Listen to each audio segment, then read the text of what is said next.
Quem aqui conhece alguém que não caminha com Jesus? Levanta a mão aí. Amém. De vocês que levantaram a mão, quantos têm o desejo de ver essa pessoa indo para o céu com você? Levanta a mão aí.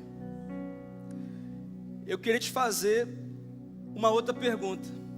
Você sabe a diferença entre intenção e alvo? O que é intenção?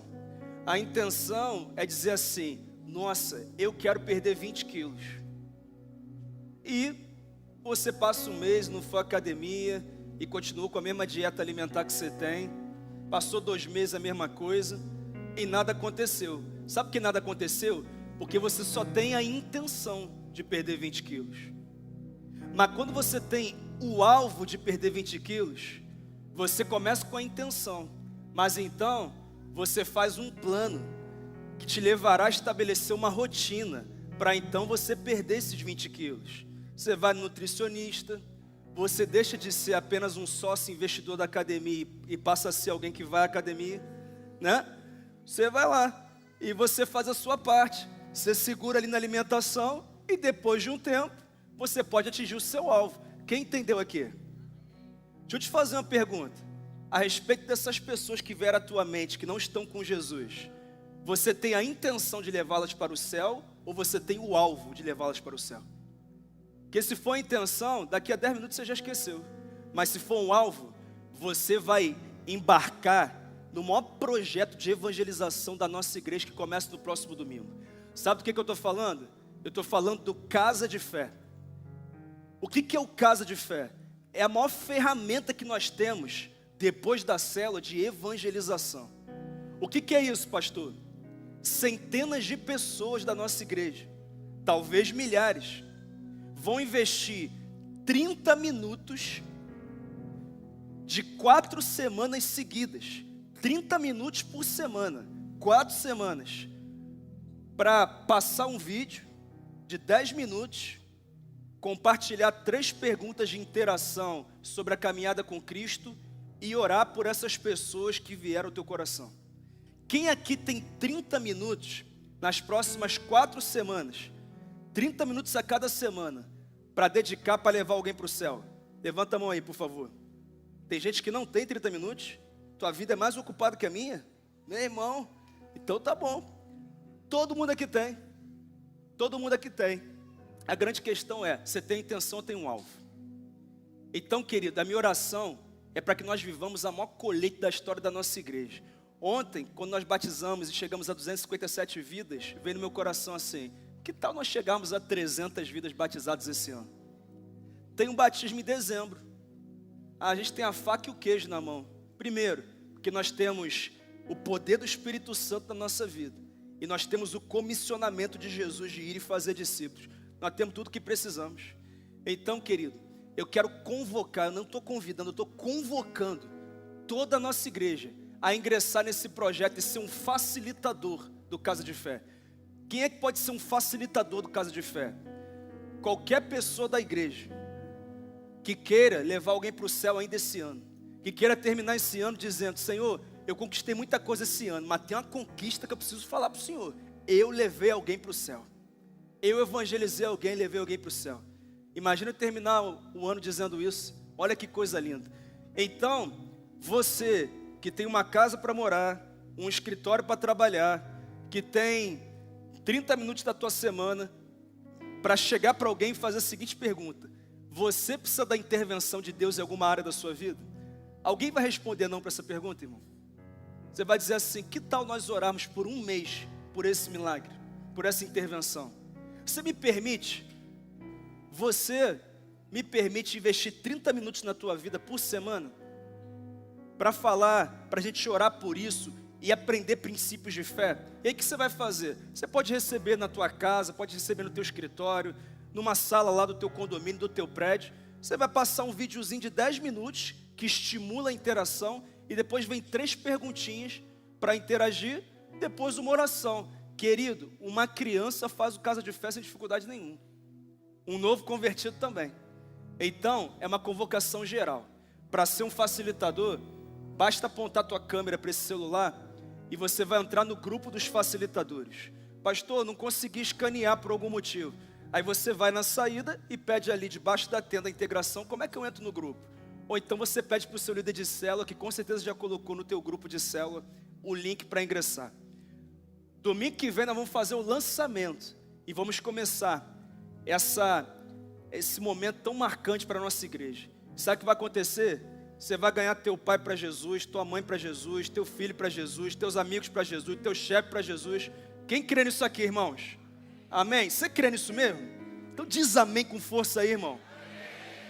Vai ser um avivamento para a glória do Senhor Jesus. Tá bom? Só você ingressar aqui. E o último aviso que eu quero deixar para você é: no dia 20 de novembro, nós vamos ter mais uma conferência aqui na nossa igreja. E será a conferência Um Encontro. Vai ser uma conferência de um culto único, às 20 horas. Nós vamos receber a Gabriela Rocha aqui, conduzindo 90 minutos de adoração intensa ao Senhor. Vai ser assim uma noite muito marcante. Tá bom? Muito marcante. Então, assim como você já apontou a câmera para ser um facilitador, você também pode apontar a câmera agora para se inscrever nessa conferência que vai ser um divisor de águas para essa igreja, para esse estado. Nós vamos esperar aqui milhares de pessoas que vão ser muito abençoadas com o que vai acontecer aqui. Tá bom, meus irmãos? Então, você é convidado a participar dessa conferência. Eu acabei de retornar de 2 eventos lá no Rio de Janeiro. Eu preguei em 3 igrejas e eu participei da conferência missionária da Atitude. E também estive no retiro de pastores anual da Atitude. No primeiro retiro que eu fui, há 4 anos atrás, eram 25 pastores. Mas nesse retiro agora eram 119 pastores, irmãos. E faltaram uns 11, 12 ainda. Então sabe o que é isso? É uma evidência de que o reino está avançando. Ontem nós inauguramos a nossa igreja de número 98 no mundo, para a glória do Senhor Jesus, irmãos. Que coisa linda. E sabe o que está marcado também para novembro?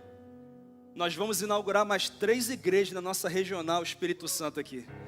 15 de novembro, Atitude Aracruz sendo inaugurada. 22 de novembro, Atitude Vila Velha sendo inaugurada. E 23 de novembro, Atitude Salvador na Bahia sendo inaugurada. Para a glória do Senhor Jesus. Glória a Deus por isso. É o avanço do reino de Deus. Pastores, obreiros sendo enviados. Mais 3 municípios recebendo da porção do que Deus está fazendo nesse lugar. E tudo isso acontece, irmãos, porque temos oração, temos planejamento, dedicação, temos serviço e também temos dinheiro. Aí temos dinheiro para fazer. É assim, nós temos recursos para fazer. Não se faz a obra de Deus nessa terra sem a moeda que move o mundo, que é o dinheiro. Então, para tudo isso tem um investimento, para deixar essas igrejas prontas para receber as milhares de pessoas que chegarão nessas igrejas. Muita coisa. E ao mesmo tempo nós temos os projetos sociais da igreja. As pessoas para serem alimentadas, para serem cuidadas, orientadas. Ao mesmo tempo, nós temos essa estrutura que precisa continuar avançando para conseguir receber cada pessoa que tem chegado aqui. E isso se faz com dinheiro. E esse é o momento de, mais uma vez, você que é um crente fiel, trazer o seu dízimo ao Senhor. O mês já está caminhando para o fim aí, e você não pode deixar para depois esse momento. Ontem eu estava num empreendimento que os donos ali afirmam que são cristãos. E eu estava ali. E às vezes eu não quero estar nos lugares, irmão, porque eu ouço umas coisas que eu não consigo ficar sem posicionar, né? E aí um dos donos, dos sócios, falou assim: e aí, para outra pessoa, já fez a tua bet para o jogo de segunda do Fluminense e o Vasco? Eu olhei para ele assim: bet? Ele eu sempre estou aí, mas é só uma brincadeira, pastor. Eu falei: mas tu não é homem de Deus, cara? Tu não é filho do dono do ouro e da prata? E você aposta esportiva? Que loucura é essa? Não, pastor, é porque, sabe como é que é? Né? Deixa eu te perguntar, e o teu dízimo, está em dia? Ih, pastor, não toca nisso não. Eu falei: você já entendeu, né, cara? Tu está todo errado, cara. na linguagem popular, né? Você está todo errado. Você está investindo e alimentando um mercado que está destruindo vidas, está destruindo casamento, está destruindo a emoção das pessoas. Gente está se matando por causa do resultado das apostas esportivas. E você está alimentando esse mercado. E pior, nem no reino de Deus você investe, cara. Aqui, estou até em dúvida se tu é crente mesmo. Porque o crente não tem essas práticas na sua vida, não. Depois eu fui embora. Cumpri meu propósito ali. O pastor falou assim, falei assim mesmo, que eu tenho intimidade. E a esposa, que não é esposa, mas que mora só junto, mas não é esposa, estava ouvindo tudo na hora. Eu falei, ó, ou casa ou termina, porque viver longe da vontade de Deus não dá.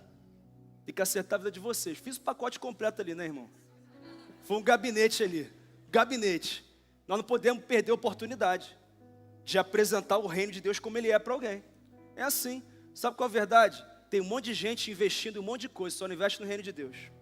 Tem muita gente pedindo para Deus abençoar. Ele até falou, pastor, se faz uma oração. Eu falei, cara, eu não tenho nem como orar abençoando o teu negócio, porque você não é fiel na tua vida financeira. Como é que Deus vai abençoar? É complicado. Irmãos, você quer viver a plenitude do que Deus tem para você? Você tem que cumprir uma condição. Essa condição é ser fiel, é ser obediente. Faz parte disso, não é barganhar não. Você não está sendo obediente pelo que vai receber, você está sendo obediente pelo que você já recebeu, a salvação, a presença dEle. Mas o nosso Deus é galardoador e recompensa aqueles que o buscam. Quem entendeu essa palavra aqui, irmão? Amém? E ele ainda vai passar vergonha, porque amanhã eu acho que a gente vai ganhar o jogo. Pela fé, né? Que pelo momento, não sei não, só pela fé.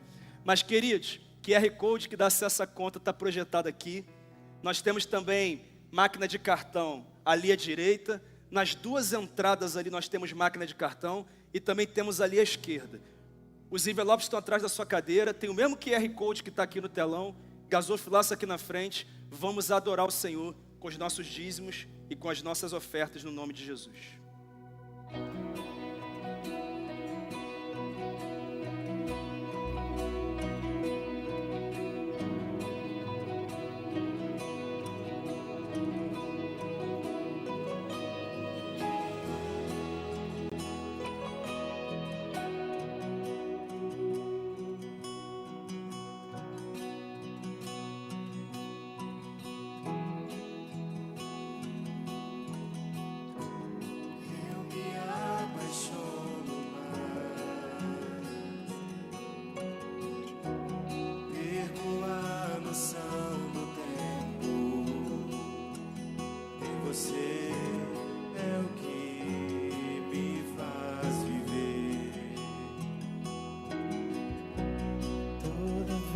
Que eu te chamo,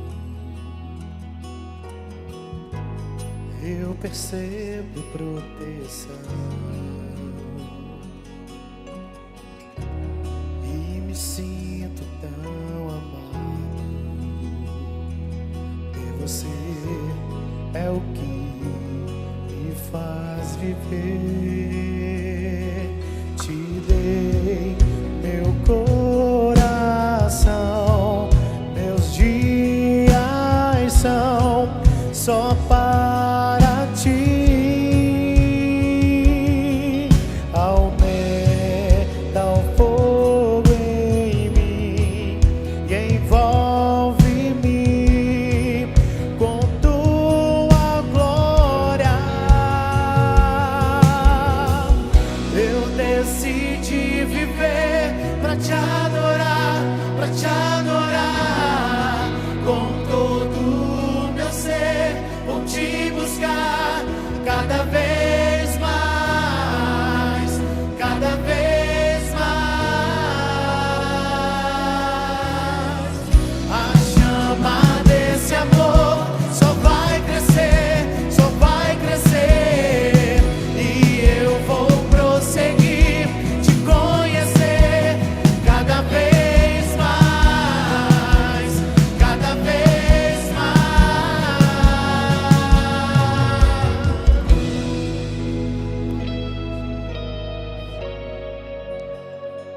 Igreja, fique de pé nesse momento para adorarmos juntos ao Senhor Jesus Cristo.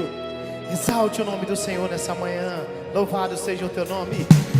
dei meu coração, meus dias são só para ti.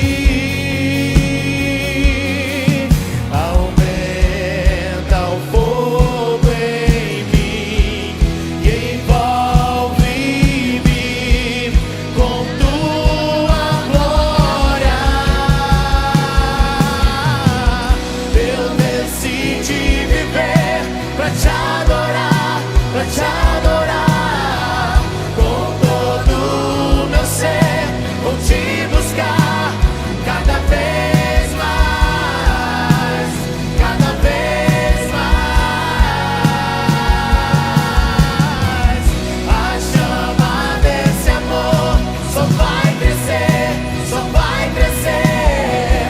E eu vou prosseguir te conhecer cada vez mais, cada vez mais. Santo, Santo, Santo,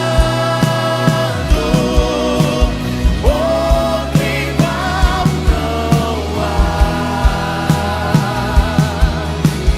Eu te amo tanto, sempre vou te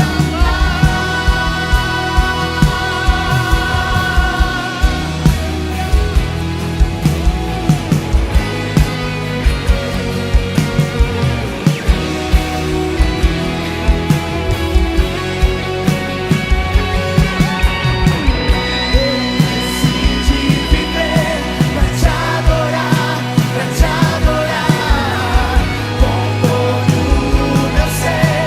Vou te buscar cada vez mais, cada vez mais. A chama desse amor só vai crescer, só vai crescer. E eu vou prosseguir te conhecer cada vez mais, cada vez mais, cada vez mais, cada vez mais.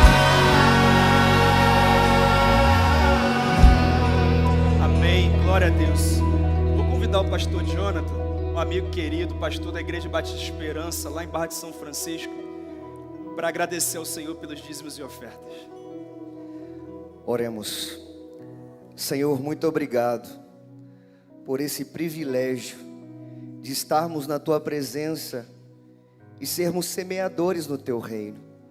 Que cada semente que aqui foi lançada possa florescer 30, 60 e 100 vezes mais, porque o Senhor é o dono da obra. Senhor, que a cada dia o Senhor possa levantar pessoas com coração gratos, pessoas com coração cheio de gratidão por tudo aquilo que o Senhor já fez e vai continuar fazendo.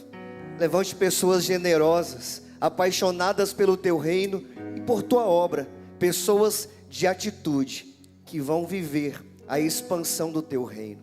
Muito obrigado por esse momento tão especial de sermos colaboradores e semeadores na Tua obra. E assim nós oramos em nome de Jesus. Amém. Amém. Você pode tomar o seu lugar. Queria te pedir para abrir a sua Bíblia em Neemias, capítulo de número 6. Neemias, capítulo de número 6.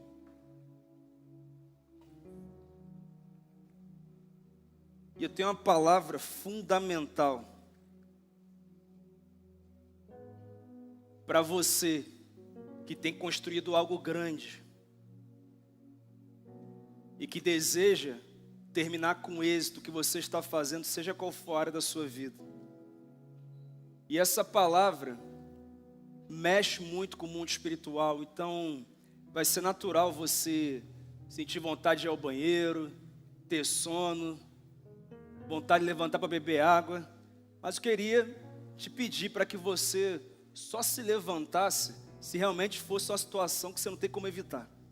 para que você não deixe passar nada que o Senhor vai liberar até o final dessa palavra.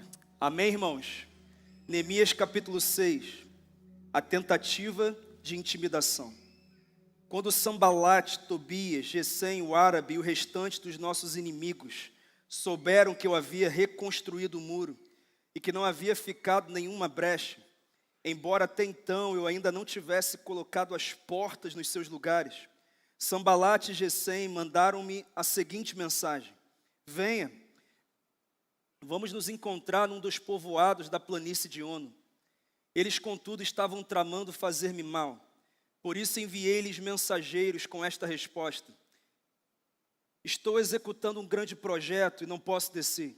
Por que parar a obra para ir encontrar-me com vocês? Eles me mandaram 4 vezes a mesma mensagem e todas as vezes lhes dei a mesma resposta. Então, na 5ª vez, Sambalate mandou-me um dos seus homens de confiança com a mesma mensagem. Ele tinha na mão uma carta aberta em que estava escrito: dizem entre as nações, e Gesem diz que é verdade, que você e os judeus estão tramando uma revolta e que por isso estão reconstruindo o muro. Além disso, conforme dizem, você está na iminência de se tornar o rei deles. E até nomeou profetas para fazerem em Jerusalém a seguinte proclamação a seu respeito: há um rei em Judá. Ora, essa informação será levada ao rei, por isso vamos conversar. Eu lhe mandei esta resposta: nada disso que você diz está acontecendo, é pura invenção sua. Estavam todos tentando intimidar-nos, pensando: eles serão enfraquecidos e não concluirão a obra. Eu, porém, orei pedindo: fortalece agora as minhas mãos. Um dia fui à casa de Semaías, filho de Delaías, neto de Meetabel, que estava trancado portas adentro. Ele disse: vamos encontrar-nos na casa de Deus, no templo, a portas fechadas, pois estão querendo matá-lo. Eles virão esta noite. Todavia eu lhe respondi: acha que um homem como eu deveria fugir? Alguém como eu deveria entrar no templo para salvar a vida? Não, eu não irei. Percebi que Deus não o tinha enviado e que ele tinha profetizado contra mim, porque Tobias e Sambalate o tinham contratado. Ele tinha sido pago para me intimidar, a fim de que eu cometesse um pecado agindo daquela maneira. Então eles poderiam difamar-me e desacreditar-me. Lembra-te do que fizeram Tobias e Sambalate, meu Deus. Lembra-te também da profetisa Noadia e do restante dos profetas que estão tentando me intimidar. O muro ficou pronto no 25º dia de Elu, em 52 dias. Quando todos os nossos inimigos souberam disso, todas as nações vizinhas ficaram atemorizadas e com o orgulho ferido, pois perceberam que essa obra havia sido executada com a ajuda de nosso Deus. Aleluia. Que o Senhor nos revele a sua palavra, amém? Meus irmãos, o tema dessa palavra é concluindo uma grande obra, posicionando as portas em meio à intimidação. E eu quero começar com algumas perguntas. O que Deus começou em sua vida e que você está deixando inacabado, sem conclusão, sem um término devido? O que ainda falta ajustar, resolver, restaurar, para concluir o que Deus te chamou a começar? Uma terceira pergunta: você já percebeu que quando o inimigo ataca, ele geralmente ataca ainda mais quando você está terminando algo que você começou a construir? E quando eu faço essas perguntas, eu me refiro a qualquer área da sua vida em que você iniciou um grande projeto, uma grande obra, talvez a restauração do teu casamento, da tua vida sentimental, de algo na tua carreira, na tua empresa, talvez algo relacionado ao teu ministério, talvez até mesmo algo relacionado à tua saúde física ou emocional, um grande projeto, uma grande obra. A pergunta que eu faço para você é: será que você está vivendo algo assim? Será que tem algo inacabado, algo que você ainda não concluiu? A grande verdade, irmãos, é que no início é difícil começar, Mas quando nós estamos quase terminando o que começamos, a batalha se intensifica. O medo vem, a intimidação vem, a incredulidade nos ameaça. E muitas pessoas estão parando, estão desistindo de concluir aquilo que começaram com Deus. E sabe por que isso acontece? Preste atenção no que eu vou dizer agora. Isso acontece porque o diabo não teme o que você começa, ele teme o que você termina. Ele não teme o teu começo empolgado, ele teme o teu final concretizado. Ele teme que você vá até o final. E é sobre isso que o capítulo 6 do livro de Neemias nos ensina. A maior guerra não é para começar algo para Deus, mas é terminar algo com Deus. Qual é o contexto aqui? Neemias era um homem de oração e de ação. Um servo de Deus que recebeu um chamado para reconstruir os muros de Jerusalém, que estavam destruídos há mais de 140 anos. Quando a Babilônia invadiu Jerusalém, levou o povo de Deus cativo, e o povo permaneceu dezenas de anos, num cativeiro, cativo, prisioneiros, sofrendo mazelas, dores, sendo humilhado. Mas o povo agora já havia retornado do cativeiro na Babilônia, mas os muros ainda estavam no chão, eles continuavam no chão. E meus irmãos, Neemias não era sacerdote, ele não era rei, ele não era um homem de tanta importância assim, mas ele era um homem comum, mas que recebeu um propósito divino, um homem comum chamado para uma grande obra. E o que eu quero dizer é que você pode ser um homem, uma mulher comum, mas se você faz parte do povo de Deus, Ele te chamou para uma grande obra. Algo que é maior do que você, algo grandioso. Neemias trabalhava como copeiro do rei Artaxerxes, mas ele foi levantado para ser um reformador espiritual e político em Israel, com essa grande missão, reconstruir os muros de Jerusalém.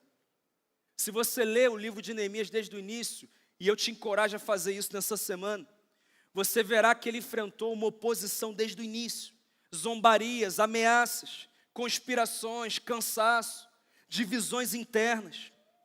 Mas nesse capítulo 6, nesse momento, a luta mudou de nível, irmão.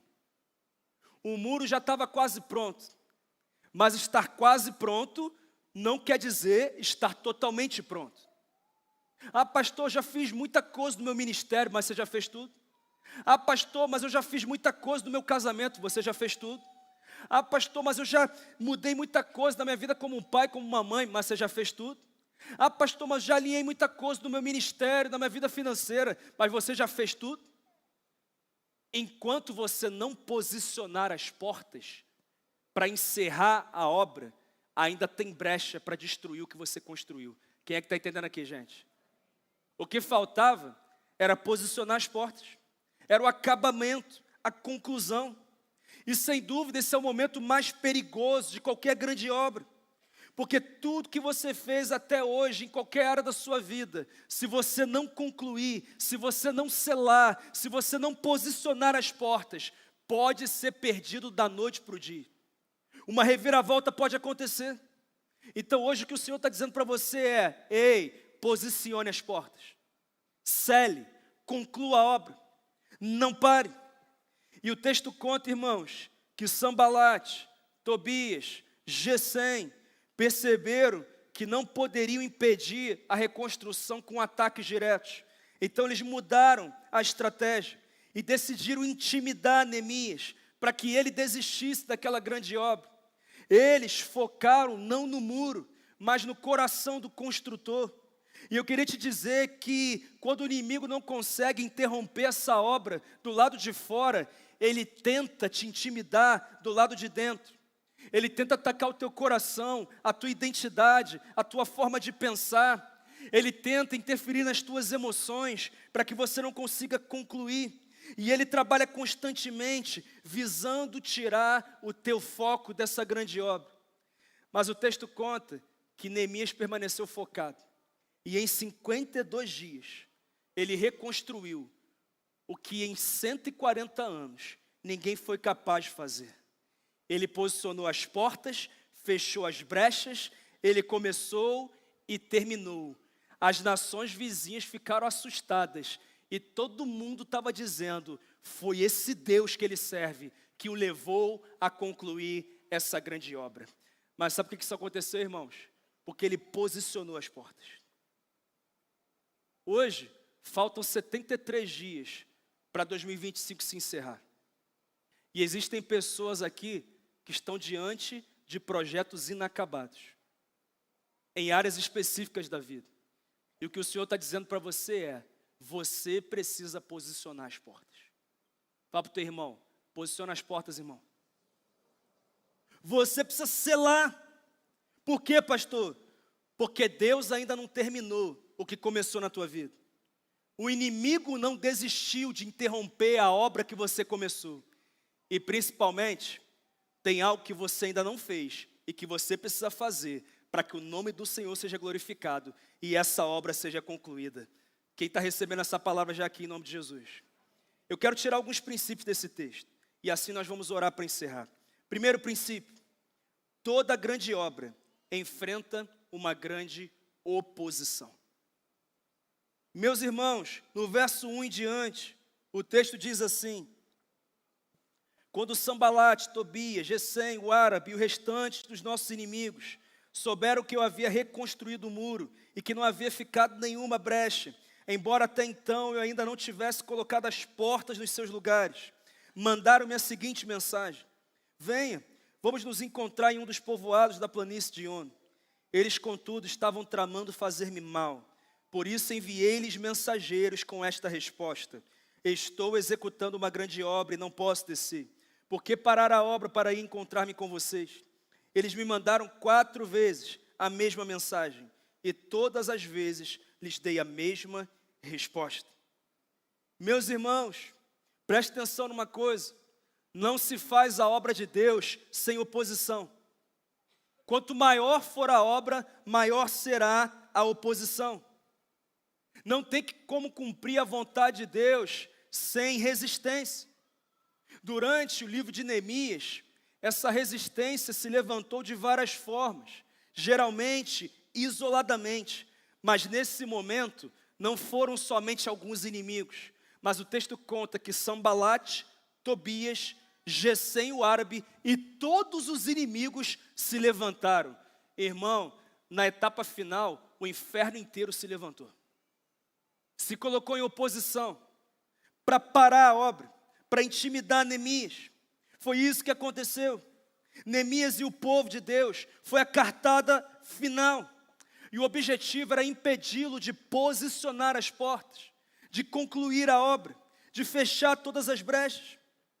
Eles não queriam que Neemias cumprisse o propósito de Deus. Pastor, qual era o propósito de Deus para Neemias? Era reconstruir os muros de Jerusalém. O que significa isso, pastor? Preste atenção. Reconstruir os muros de Jerusalém não era apenas um projeto de engenharia, mas era um projeto espiritual, profético e de posicionamento da nação de Israel diante do mundo inteiro. Era algo muito maior do que engenharia. Jerusalém estava destruída há mais de 140 anos. Era uma vergonha. Os muros no chão, o povo sem identidade, o povo sem entender o que estava acontecendo. É como se as nações inimigas dissessem assim: ué, o Deus de vocês não é poderoso? Como é que os muros de vocês estão no chão? Ué, teu Deus não é poderoso? Como é que teu casamento acabou? Teu Deus não é poderoso? Como é que tua vida sentimental está desse jeito? Teu Deus não é poderoso? Como é que a tua empresa não anda? Tua carreira não anda? Tuas emoções não andam? Teu ministério não flui? Era uma provocação constante, uma provocação direta. Mas, queridos, na mentalidade hebraica, o mundo simbolizava 3 coisas. A primeira era identidade. O muro separava o povo santo das nações pagãs. E como os muros estavam no chão, então não havia diferenciação nenhuma entre o povo de Israel e os povos pagãos. Era como se fosse um povo só, perda de identidade. Israel tinha perdido a sua identidade, ou seja, reconstruir os muros significava restaurar a identidade de Israel como povo exclusivo de Deus. Era isso. E não é diferente da nossa vida. Restaurar teu casamento, tua vida sentimental, teu ministério, tua carreira, tua vida financeira, tuas emoções, tem a ver com muito mais do que você imagina. Tem a ver com a restauração da tua identidade, como alguém que faz parte do povo exclusivo de Deus. Alguém que é abençoado, alguém que é próspero, alguém que é vitorioso. Uma outra simbologia do muro era a segurança. Os muros representavam a segurança do povo diante dos inimigos, a proteção, a imponência bélica. Era proteção, ou seja, uma cidade sem muros estava vulnerável aos inimigos. Quando os muros fossem reconstruídos, a confiança do povo na proteção de Deus seria restabelecida. Mas há um último símbolo da reconstrução dos muros: dignidade. Jerusalém estava envergonhada. A humilhação era grande. A zombaria era grande. E Neemias sabia que enquanto os muros não fossem reconstruídos, o nome de Deus seria escarnecido entre as nações. Então a reconstrução do muro simbolizava que o nome do Senhor seria glorificado nas nações. Era uma restituição da honra do povo e da honra do nome do Senhor. Em Isaías 60:18, olha o que está escrito sobre o muro: nunca mais se ouvirá falar de violência na sua terra, nem de ruína e destruição dentro das suas fronteiras. Aos seus muros você chamará salvação, e às suas portas louvor. Você acha que o inimigo estava feliz com a reconstrução desse muro, irmão? E sabe qual é a verdade? A reconstrução dos muros representava a restauração da glória e do poder de Deus no meio da nação de Israel. E para impedir isso, o inferno inteiro se levantou em oposição. Sabe por quê? O tamanho dos seus gigantes revela o tamanho do seu chamado. O tamanho dos teus obstáculos revela o tamanho da obra que o Senhor te chamou a fazer. Você quer saber o tamanho do que Deus quer fazer? Olha para a tua oposição. Olha para o tamanho da resistência. Você já parou para pensar o que significa a restauração do teu casamento, da tua vida sentimental? Você já parou para pensar o que significa a restauração e a frutificação do teu ministério? Você já parou para pensar o que significa você passar a ter equilíbrio nas tuas emoções por uma ação de Deus na tua vida? Você já parou para pensar o que significa você, um homem, uma mulher de Deus, viverem um recomeço da vida profissional, na tua empresa, vivendo grandes coisas? O tamanho do seu gigante revela o tamanho do seu chamado. Toda vez que Deus te chama para reconstruir algo, você está reconstruindo algo que carrega o nome dEle. O nome do Senhor Jesus. O inimigo não odeia apenas você, ele odeia aquilo que você representa. Ele odeia o que você representa. Então, quanto mais próximo você chega de restaurar, de concluir aquilo que Deus chamou a começar, é dessa forma que a oposição se intensifica e se levanta. Mas eu tenho uma ótima notícia para você, eu queria que você atentasse para isso. Se o desafio é grande, se o obstáculo é grande, se a resistência é grande, se a oposição é grandiosa, então continue, porque a vitória e a glória serão ainda maiores. Algo muito maior. Foi assim com Davi diante de Golias. Foi assim com Moisés diante de Faraó. Foi assim com Elias diante dos profetas de Baal. Foi assim com Neemias. E também pode ser assim com você. E por isso, você precisa se levantar com fé e terminar o que Deus te chamou a começar. Se você puder, repete em alta voz: eu vou terminar o que Deus me chamou a começar. Em nome de Jesus. Glória a Deus. Segundo, eu aprendo nesse texto que toda grande obra passa pelo teste do foco e do cansaço. Nos versos 2 em diante, nós lemos: venha, vamos nos encontrar em um dos povoados da planície de Ono. Eles, contudo, estavam tramando fazer-me mal. Por isso enviei-lhes mensageiros com esta resposta: estou executando uma grande obra e não posso descer. Por que parar a obra e ir encontrar-me com vocês? Eles me mandaram 4 vezes a mesma mensagem, e todas as vezes lhes dei a mesma resposta. Toda grande obra passa pelo teste do foco e do cansaço. Por quê, pastor? Porque dá muito trabalho construir algo grande. E se dá muito trabalho, leva muito tempo. E conforme o tempo passa, nós ficamos o quê? Cansados. E também porque você não vê ninguém que faz coisa pequena sendo criticado, perseguido, sendo resistido.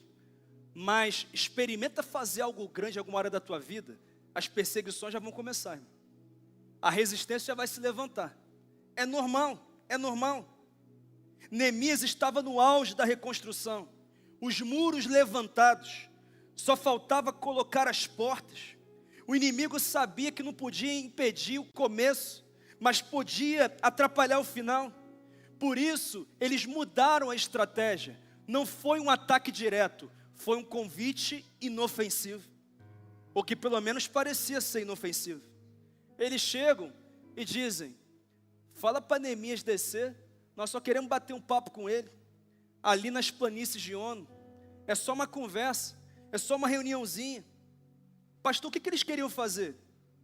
A planície de Ono ficava numa região mais baixa, 35 quilômetros distante de Jerusalém.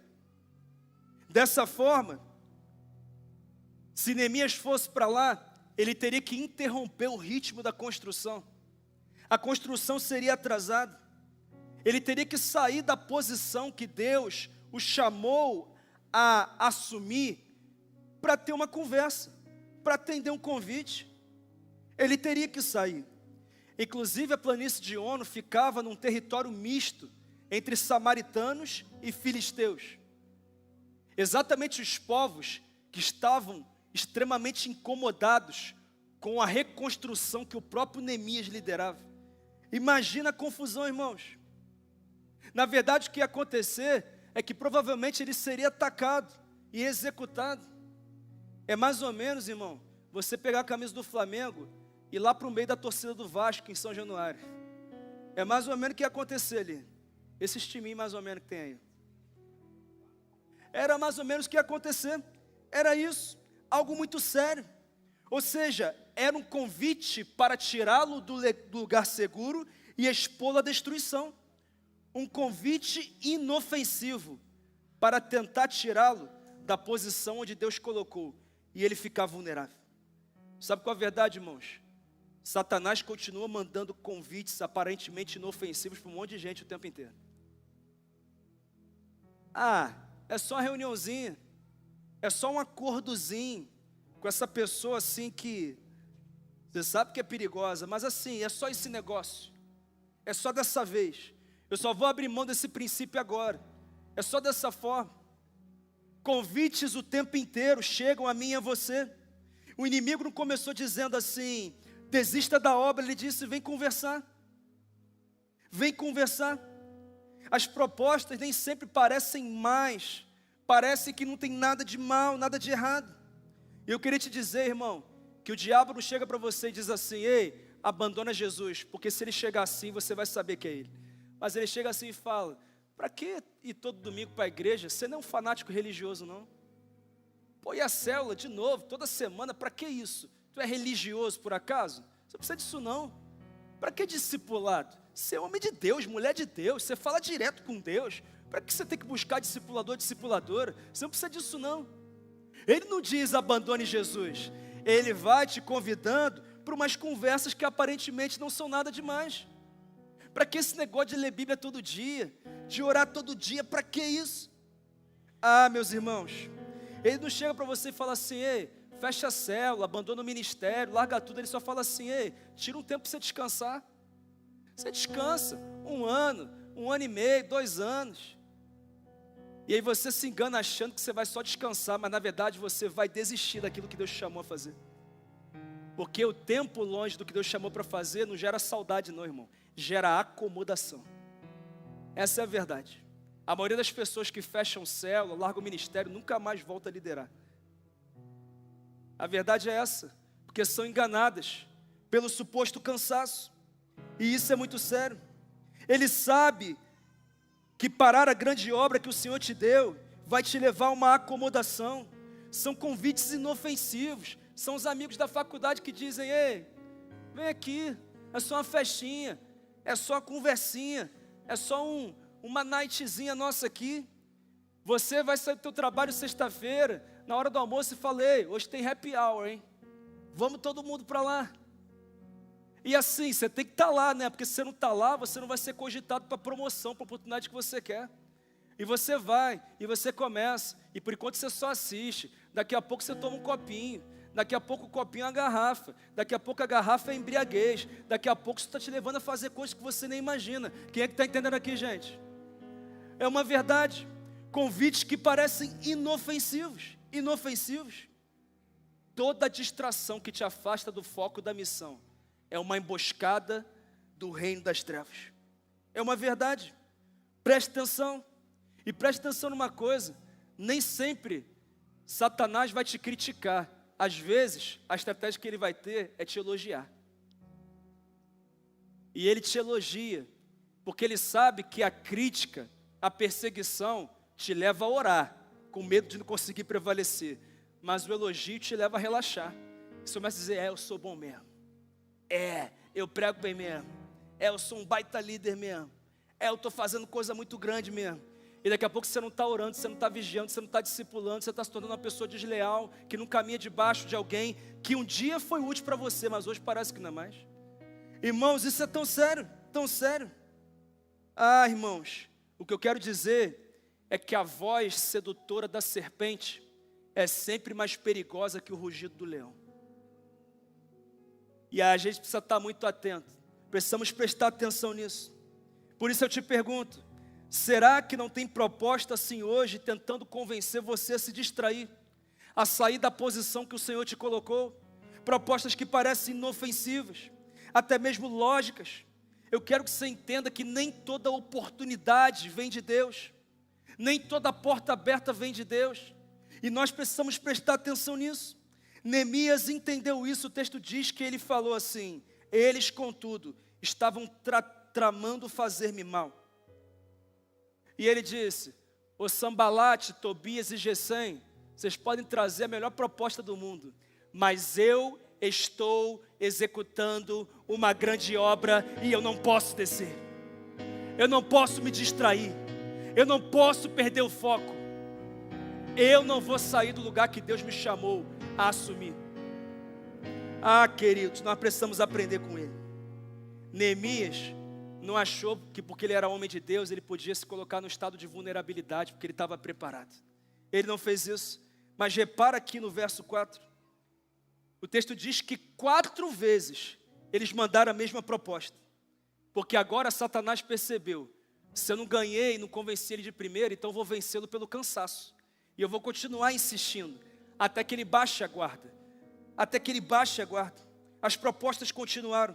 E essa é uma das táticas mais antigas do inferno, é vencer pelo cansaço. Ele continua insistindo, ele continua dizendo: faz isso, que mal há nisso, descansa um pouco, senta com a gente, vai nesse lugar, faz isso aqui, faz esse acordo, assume esse relacionamento, vai por esse caminho. E ele continua insistindo o tempo inteiro, para ver se aquele ditado popular funciona: água mole, pedra dura, tanto bate até que fure. Mas Neemias não vacilou, irmãos, não vacilou. O texto diz que ele afirmou assim: por 4 vezes eu lhes mandei a mesma mensagem. Que mensagem? Eu estou executando uma grande obra e eu não posso descer, eu não posso me distrair, eu não posso parar. Se tem uma coisa que você precisa dizer hoje para as propostas de distração é: Satanás, eu estou executando uma grande obra e eu não posso parar, eu não posso descer, eu vou até o final e o nome do Senhor será glorificado no nome de Jesus. Quem recebeu isso aqui em nome de Jesus? Ah, irmãos, enquanto as portas não forem posicionadas, você não pode parar. Gente que fala assim, pastor, nossa, 257 batismos, 50 multiplicações, 13 igrejas sendo plantadas. Não dá para parar para descansar, não. Irmão, enquanto o ano terminar, Deus não terminou a obra que Ele tem para essa igreja. Nós temos que ir até dia 31. E é dia 31 a gente agradece por tudo que Ele fez. E já presta atenção no que Ele vai fazer em 2026. Porque esse 2025 foi grandioso, se prepara, porque há coisas maiores em 2026, vindo sobre essa igreja e sobre a sua vida. E se você concorda, você diz, eu creio, pastor, em nome de Jesus. Coisas ainda maiores. Temos que posicionar as portas. Mas em terceiro lugar, eu aprendo nesse texto que toda grande obra enfrentará calúnias e intimidações. Tem alguém sendo intimidado aqui? Precisa levantar a mão, não? Tem alguém sendo caluniado aqui? Precisa levantar a mão, não, irmão? Vai faltar mão para a gente, né? Não é verdade? É uma verdade. O texto conta no verso 5 que na quinta vez Sambalate enviou um mensageiro com a mesma mensagem. E ele tinha na mão uma carta aberta. E eu vou falar para você o que estava nessa carta. Mas antes, eu preciso te dizer que o inimigo tem um arsenal de estratégias. Quando uma não funciona, ele tenta outra. E ele vai continuando a tentar, ele vai batendo até você abrir a porta. Ou até você dizer, ei, desiste, Satanás.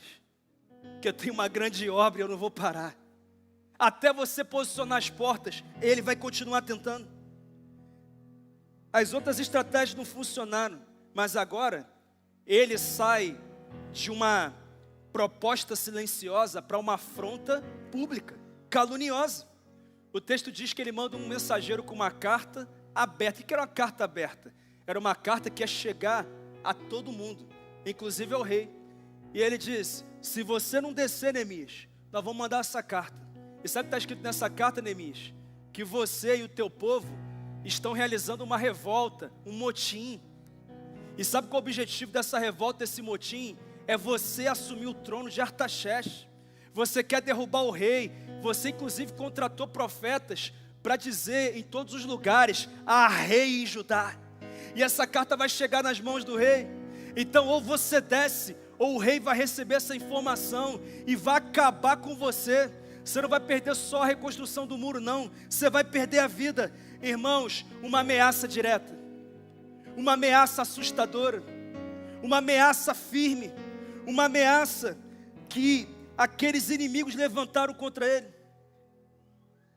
E olha como é que foi o boato, irmão. Primeiro, eles começam dizendo, nessa carta está escrito assim, entre a gente se ouviu, dizem nas nações.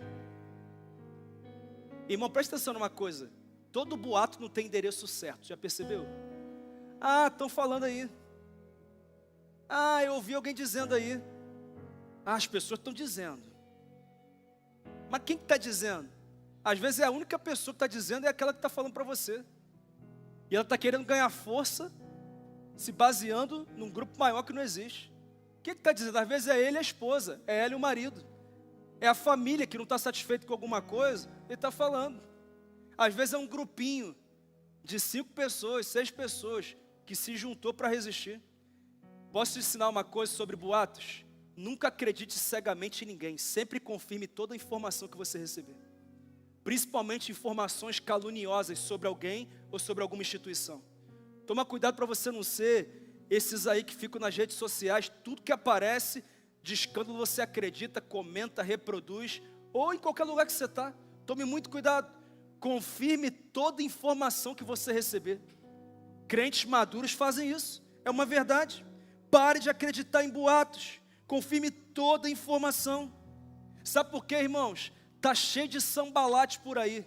O espírito de Sambalate ainda vive, mas hoje vai morrer em nome de Jesus. Em nome de Jesus. O espírito de Sambalate é aquele que não quer a verdade, só quer controlar a narrativa. Porque mentiras bem contadas soam como verdade, especialmente quando vêm acompanhadas de uma preocupação. Não, eu estou falando sobre ele porque eu estou muito preocupada com ele, assim, sabe? Ele está se perdendo. Está preocupada? Então fala com ele e ora ao Senhor, não fala para ninguém não. Está preocupada com a irmã? Então você ora por ela e fala com ela. Quem está preocupado não calunia ninguém. Pastor, o que é caluniar? Caluniar é a tentativa de tornar mal aquilo que é bom. Por um sentimento que eu tenho, por um incômodo que eu tenho. O objetivo de Sanbalat era simples. Ele queria manchar a imagem do líder para enfraquecer a entrega do povo.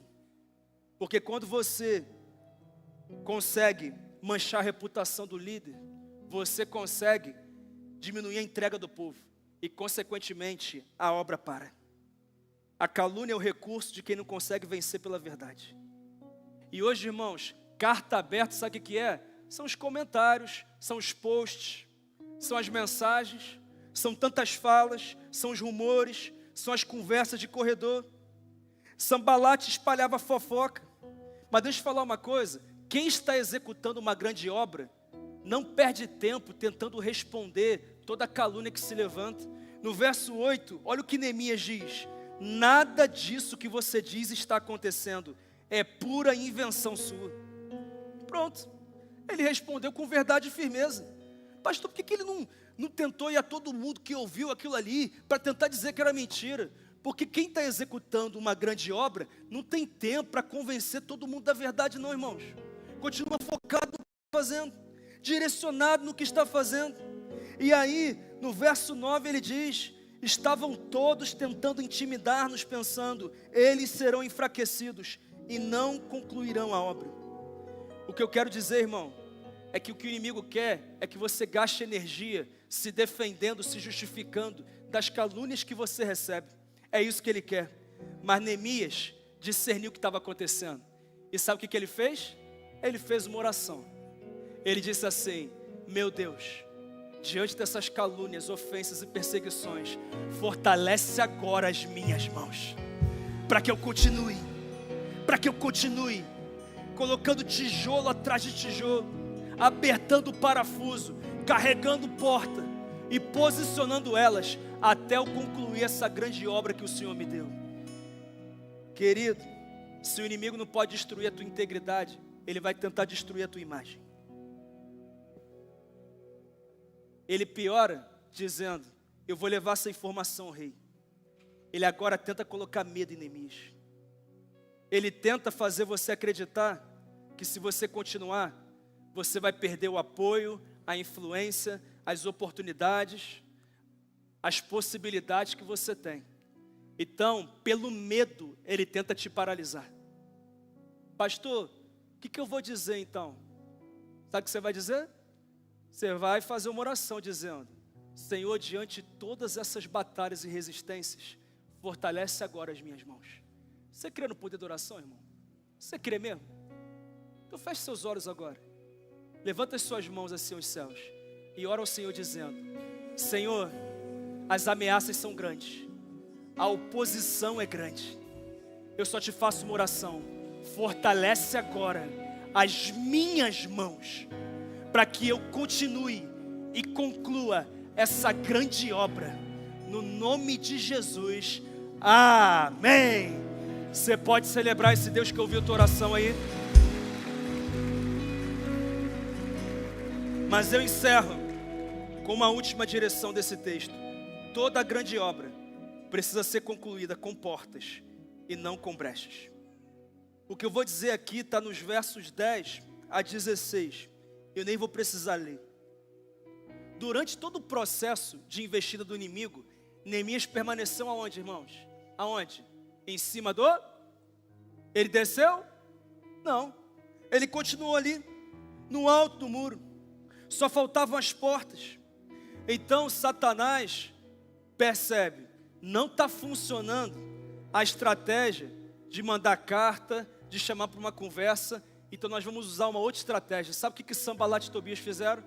Eles contrataram um homem chamado Semaías, um homem do templo, um homem que estava confinado em casa, talvez até mesmo fosse um levita, talvez fosse, e esse homem estava confinado em casa. E quando Neemias encontra esse homem, parece que ele tinha saído de um momento de jejum, oração e consagração, né? Porque ele chega para Neemias e fala: Neemias, eu tenho um recado de Deus para você. Deve ter dito que nem aqueles profetas de aluguel, né? Eis que te digo, Neemias, Que hoje em dia, eis que te digo, era naquela época, né, irmão? Hoje você fala assim, irmão, toma vergonha na tua cara, Deus mandou te dizer. Não precisa de termo bonito não, né? Para parecer espiritual. Profeta fala o que eu falei naquele empreendimento lá. Fala o que você fala para algumas pessoas que tem que ouvir mesmo. É claro, é direto. E ele fala, aqui, Deus falou comigo, vão te matar hoje. Então você tem que descer do muro, ir para o templo, nós vamos fechar as portas e você vai entrar no lugar mais privado do templo para se esconder. Irmão, qual era o lugar mais privado do templo? O santíssimo lugar. Um lugar que só sacerdote podia entrar. Sabe o que ele estava dizendo?